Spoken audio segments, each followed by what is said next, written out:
Prácticamente todo el Bolton y todo el Ogata está analizado de esta forma, por eso también quería mostrarse. Ustedes planteaban sus modelos a través de ecuaciones diferenciales. Entonces uno decía que tenía una variación de x igual a un coeficiente por x más b por u, y decíamos que la salida era un coeficiente que dependía de x y que podía depender de u. Esto está todo muy bien cuando el sistema es de primer orden. Uno aplica transformada de Laplace, lo lleva a la función de transferencia, reemplaza la variable de estado en la salida y llega a la función GDS como cociente de IDS sobre UDS, sobre la entrada. Cuando para modelizar yo necesito plantear muchas ecuaciones, mi sistema ahora va a estar conformado por un conjunto de ecuaciones diferenciales de primer orden y a veces un conjunto de ecuaciones de salida. Entonces el modelo ya requiere la resolución de n ecuaciones diferenciales. Una de las formas más sencillas de plantear esto es a través de los sistemas matriciales. ¿Qué representa ese x punto igual a velocidad?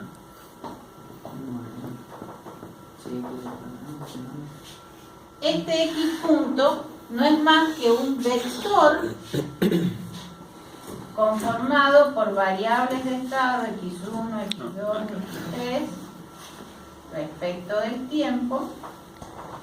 Esto es una matriz A, que serán coeficientes A11, A12 por el vector de estado x1, x2, x3, más una matriz B por un vector de entradas. Si yo tuviera n ecuaciones diferenciales, fíjense que la variación de x1 respecto de t es igual a este coeficiente por x1 más este por x2 más este por x3 más b11, b12 por u1, por u2, por u3.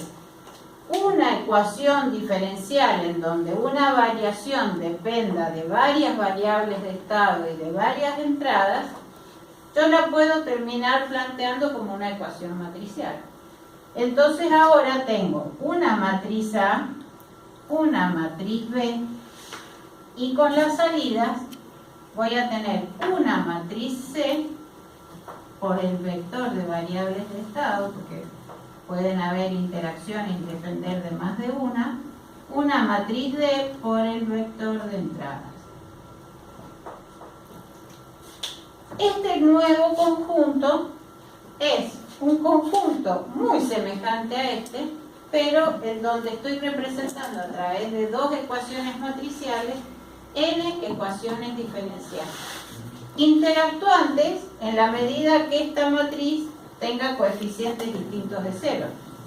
Porque si todos estos fueran distintos de cero, significaría que en la variación de x1 va a estar digamos, modificando x1, x2, x3, x4. Si alguno de estos fuera cero, significa que alguna de estas variables de estado no estarían provocando cambios en x1. Entonces, este n conjuntos de ecuaciones diferenciales, uno los termina planteando así. Fíjense, este sistema de segundo orden, un sistema más a resolver. Como primer variable de estado voy a tener el desplazamiento i, y como segunda variable de estado la velocidad de desplazamiento. Entonces, ¿qué digo? La salida i, la derivada de x1 es la derivada de i, por lo tanto es lo que llamé x2. Y x2, que sería la derivada segunda de i, no es otra cosa que este i2 puntos. Por lo tanto, puedo decir que la derivada de x2, si lo despejo de acá, es 1 sobre m menos k por i menos b por i punto más m por u, que sería esto, o sea, u sobre m. Si yo reemplazo en i por x1 y en y punto por x2, lo puedo plantear a esa ecuación de segundo orden, que en definitiva está reflejando un sistema de dos ecuaciones de primer orden, como una expresión matricial. Es como el método de Lagrange. Claro, y prácticamente toda la teoría de control más, digamos, más compleja está planteada en variables de estado. Por eso les digo, por ahí no me guío tanto por Ogata y por Kuo, porque está toda trabajada como variables de estado. Entonces, como una primera aproximación a la teoría de control, es como un poco mucho. Pero después, todo lo que es mecánica vibratoria, automática en máquinas eléctricas, trabajan con modelos basados en sistemas matriciales. Por eso es que yo quería un poco planteárselo. Todas estas ecuaciones, cuando aplican transformada de Laplace, terminan generando también una función de... bueno, de aquí. Si yo tengo esta expresión, yo podría despejar x de s de ahí. Hay que borrar otro lado. A ver, vamos a borrar acá.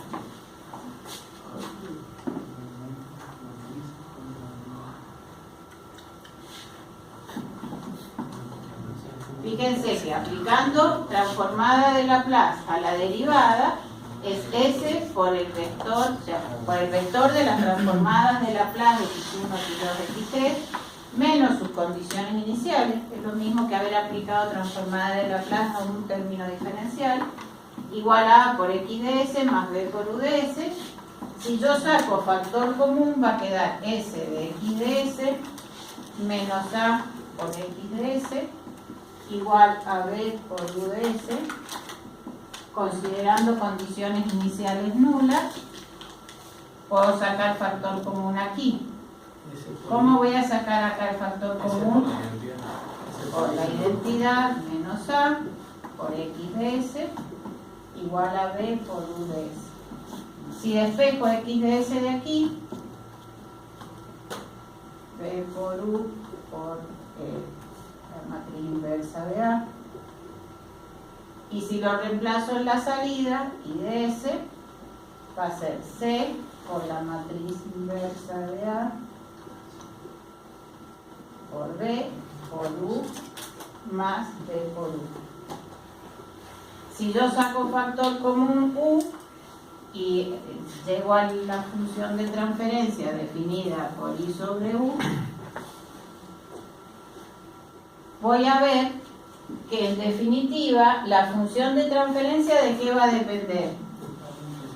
De la matriz inversa de S por I menos A. Y la matriz inversa de S por I menos A no es otra cosa que la adjunta sobre el determinante. ¿Cuál sería? O sea, esto lo voy a poner así para no demorar. La adjunta sobre el determinante de S por I menos A. ¿Por qué me interesa esto? ¿Qué tomábamos como ecuación característica en el campo de las ecuaciones diferenciales sencillas? El denominador igualado a cero. ¿Quién es mi ecuación característica acá? El determinante de S por I menos A igualado a cero. Mucho más sencillo, porque si quiero sacar las raíces, simplemente una vez que encontré la matriz A, hago el determinante de S por I menos A, saco las raíces y sé la estabilidad del sistema. Esos no son los valores propios. Valores propios que después se generan vectores propios y el sistema desacoplado. O sea, para que ustedes vean que todo esto se puede llevar a otra forma un poco más compleja, que en realidad simplifica mucho el análisis de estabilidad. Porque ya para analizar estabilidad solamente tengo que conocer la matriz A y llegar a encontrar el determinante de S por I menos A, las raíces, y el análisis de estabilidad otra vez igual a lo que hemos visto.